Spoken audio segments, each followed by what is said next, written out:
दोस्तों, एक बार चित्रगुप्त यमराज से पूछने लगते हैं, हे यमराज, हमारे पास जितने भी प्राणी आते हैं उनमें से अधिकतर लोग दुखी और गरीब ही होते हैं। उनके पास दान करने के लिए ना धन होता है और ना ईश्वर की पूजा करने के लिए सामग्री। फिर ये सभी मनुष्य कैसे पुण्य कर पाएंगे? इन्हें पुण्य का फल कैसे मिलेगा? हे धर्मराज, आपको तो सभी मनुष्य के भूत और भविष्य के बारे में पता है, तो कृपया अब मुझे बताइए कि मनुष्य को धनवान बनने के लिए कौन से कार्य करने चाहिए तथा गरीब रहकर भी मनुष्य किस प्रकार से पुण्य अर्जित कर सकता है। मेरी इस द्विधा को दूर कीजिए। तब यमराज कहते हैं, हे चित्रगुप्त, तुमने उचित ही प्रश्न किया है। यह बात सत्य है कि हमारे पास आने वाले सभी प्राणियों में अधिकतर प्राणी गरीब और दुखी ही होते हैं, किंतु इसका अर्थ यह नहीं है कि गरीब व्यक्ति पुण्यवान नहीं हो सकता। बहुत से लोग धनवान होने पर भी पाप करते हैं।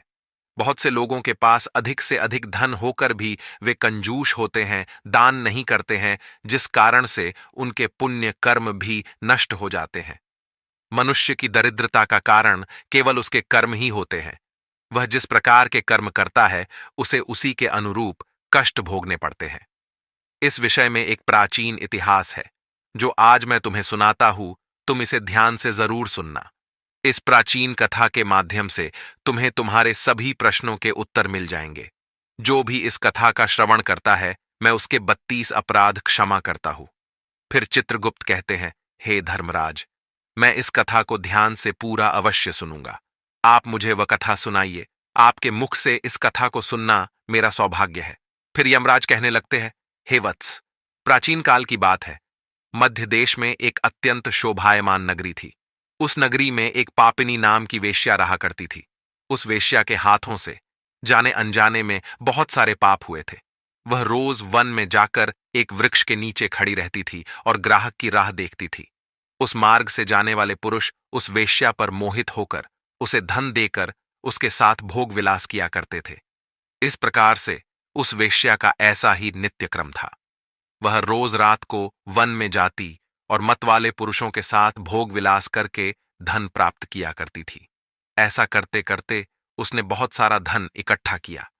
फिर एक दिन एक ब्राह्मण उसी वन के मार्ग से जा रहा था, तो उसने उस वेश्या को देखा। वह ब्राह्मण अत्यंत दरिद्री था। उसके पास धन कमाने का कोई साधन नहीं था। उसने जब उस वेश्या को सुवर्ण के आभूषण पहने हुए देखा तो उसे बड़ा दुख हुआ। वह सोचने लगा, मैं कितना धर्म कर्म करता हूं, मैं तो रोज ईश्वर की भक्ति करता हूं, किंतु मेरे पास तो एक कौड़ी नहीं है। किंतु इस पापचारिणी वेश्या के पास तो कितना सारा धन आ गया। पाप करने पर भी यह कितनी धनवान बन चुकी है। आज मैं इसे पूछ ही लेता हूं कि ये किस प्रकार से धनवान बनी है। फिर वह ब्राह्मण उस वेश्या के पास जाता है और उससे पूछने लगता है, हे वेश्या, तुम तो इतने पाप करती हो, फिर भी इतनी धनवान हो। इतना धन तुम्हारे पास कैसे आया? क्या कारण है कि मैं पुण्य करके भी धनवान नहीं हूं और तू पाप करके भी धनवान है? तब वह वेश्या कहती है, हे ब्राह्मण, इस धन का मुझे क्या उपयोग? अंत में मुझे नरक में ही जाना है। इसीलिए मैं जितने भी सुख हैं यहीं पर भोग रही हूं। मुझे मरने के बाद बहुत दुख झेलने पड़ने वाले हैं और मैं इस बात को भली भांति जानती हूं।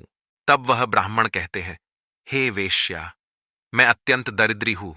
यदि तुम मुझे धन कमाने का उपाय बताओ तो मैं तुम्हें अपना सारा पुण्य दे दूंगा, जिससे तुम्हें नरक में जाना नहीं पड़ेगा। इतना सुनकर वह वेश्या बहुत प्रसन्न होती है और कहती है, हे ब्राह्मण, तुम ध्यान से सुनो। मैं कभी किसी की दासी बनकर नहीं रही हूं। मैं दूसरों से धन तो लेती हूं, किंतु उनके वश में नहीं रहती हूं। मैं मेरी इच्छा से ही कार्य करती हूं। कभी किसी के सामने हाथ नहीं फैलाती। दूसरों के सामने हाथ फैलाने वाला मनुष्य सदैव गरीब और दुखी ही रहता है। जो मनुष्य स्वयं उद्योग करता है, धन उसी के पास आता है। एक मनुष्य को कभी किसी के अधीन होकर नहीं रहना चाहिए, बल्कि उसे ऐसा कार्य करना चाहिए कि सारा संसार उसके अधीन हो जाए। जो दूसरों के अधीन रहता है वह विनष्ट हो जाता है। मेरे पास जितने भी पुरुष आते हैं, मैं उनके अधीन नहीं रहती हूं, बल्कि वे मेरे अधीन रहते हैं। वेश्या की बात सुनकर ब्राह्मण बहुत प्रसन्न हो जाता है और उसे अपना सारा पुण्य देकर कहता है, हे वेश्या, मैं भी ऐसा ही करूंगा। फिर वह ब्राह्मण अपने गांव में जाकर अपने ज्ञान का प्रचार करने लगता है, अपने ज्ञान से लोगों को प्रसन्न करता है, जिससे अधिक से अधिक लोग उसके पास आने लगते हैं।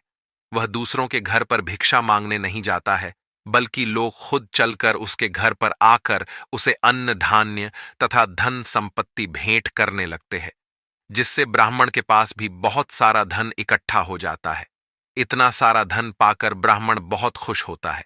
वह अपने ज्ञान का पूरी तरह से दुरुपयोग करने लगता है। वह कभी दान धर्म नहीं करता है, कभी गरीबों की सहायता नहीं करता है।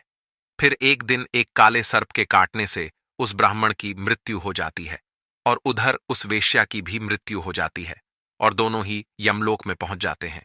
यमलोक में आने पर यमराज उस वेश्या को बुलाते हैं। यम के दूत उस वेश्या को यमराज के सामने खड़े करते हैं। वहां चित्रगुप्त बैठे हुए होते हैं। वे उस वेश्या का लेखा जोखा निकालते हैं और वेश्या को स्वर्ग भेजने को कहते हैं। फिर वह वेश्या प्रसन्न होकर स्वर्ग लोक जाने लगती है। फिर उसके बाद उस ब्राह्मण की बारी आती है। ब्राह्मण थर थर कांपते हुए यमराज के सामने खड़ा हो जाता है। चित्रगुप्त उस ब्राह्मण का लेखा जोखा निकालते हैं और कहते हैं, हे धर्मराज, इस ब्राह्मण का तो सारा पुण्य शून्य हो चुका है। इसने अपना सारा पुण्य उस वेश्या को दे डाला है। अब इसके पास केवल पाप ही बचे हैं। इतना सुनकर वह ब्राह्मण बहुत दुखी हो जाता है। यमराज कहते हैं, हे दूतों, इस ब्राह्मण को कुंभीपाक नामक नरक में डाल दो। ये उसी दंड का अधिकारी है। फिर यम के दूत उस ब्राह्मण को ले जाकर कुंभीपाक नरक में डाल देते हैं। जैसे ही ब्राह्मण उस गर्म तेल के कुएं में गिरता है तो वह छटपटाने लगता है। उसका अंग अंग जलने लगता है और वह जोर जोर से विलाप करते हुए कहता है, हाय, मैंने ये क्या कर दिया? अपना सारा पुण्य उस वेश्या को दे दिया। धन के लालच में मैंने ये क्या कर दिया? मुझसे बड़ी भूल हुई। कोई मेरी रक्षा करो।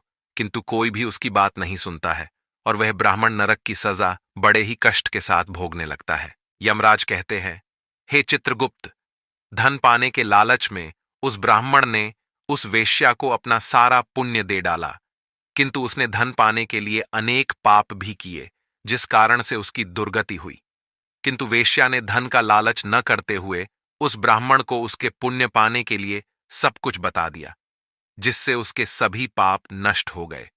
पृथ्वी पर मनुष्य को धन सुख अवश्य देता है, किंतु मृत्यु के बाद उसके पुण्य ही उसके काम आते हैं।